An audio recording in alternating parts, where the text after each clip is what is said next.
My name is Greg Platt. I'm a forestry student here at the University of Georgia.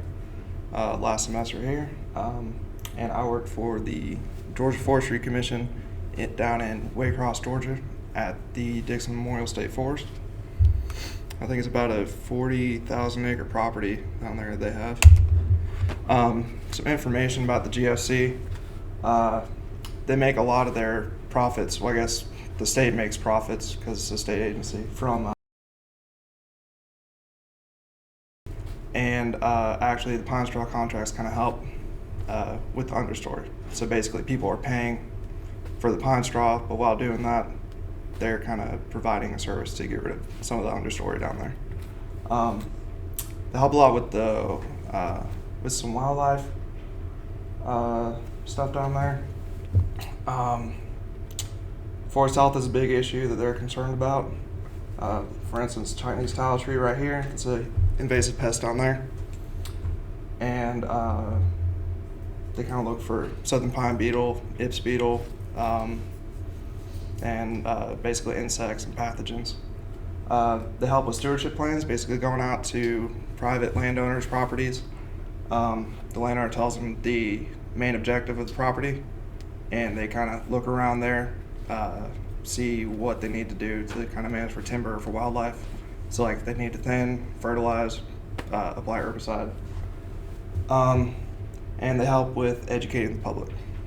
So a large program they have would be the Firewise program, which would basically be educating the public about how to keep their houses safe from wildland fires. Major goals and objectives of my summer internship. The big one was to learn more about the forestry profession overall, kind of the reality of it, because it's kind of different going into the job field from kind of learning it from school. Kind of to learn more about the GFC, kind of the day-to-day operations. And to be able to learn those, I, of course, would have to help with the GFC's operations in Waycross. So, because the GFC is a state agency, and it's a little bit different from a private agency in that it has, it's not too worried about profits only. It's kind of worried more about forest health also, and tasks that we had to do every day. A big one was survival checks. We did that for about 2 weeks, basically going into a stand, going to points in that stand to estimate the trees per acre in that area that survived. That would be in a regenerated stand. This is one of the areas that we did it in. Another one was timber cruising. Basically going out, estimating the volume of merchantable wood in the stand by taking the diameters and heights of trees using a prism. We marked for thinnings. We did a stand that it was a second thin, needed to be marked down from 130 to 70 basal area or square feet per acre. Boundary line marking, the way that the GFC kind of obtained their land, I think it was from, I asked someone about this and they said they got it from the federal government, I think. And in the contract, basically that it states they have to keep their lands marked or else they lose it. Timber contracts, we helped with create a contract for a lump sum bid, which is basically wood dealers buy the wood on the land all at once. Reworded previous contract to kind of make that. I helped there it is. I helped with the stewardship plan. There was a guy who wanted to manage for quail, and so I helped do an initial reconnaissance of his piece of land. Forest health issues. Again, went out to private landowner's property. He's kind of having problems with his regenerating trees that are kind of dying out.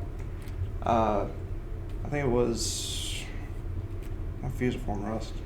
Anyways, there was some kind of pathogen that was killing off some of his seedlings. Turpentining. This was a research plot that we did. We had the flags kind of show what chemicals we put around each tree. So what we would do is we would drill holes into each of the trees in a specific area and put sulfuric acid into those holes. Turpentine would come out to kind of see what the black turpentine beetle activity was in that area and see how the chemicals affected their activity.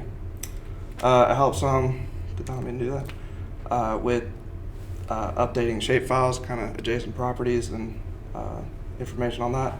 And every day we had to work on vehicle maintenance, kind of making sure fluid levels were okay on that.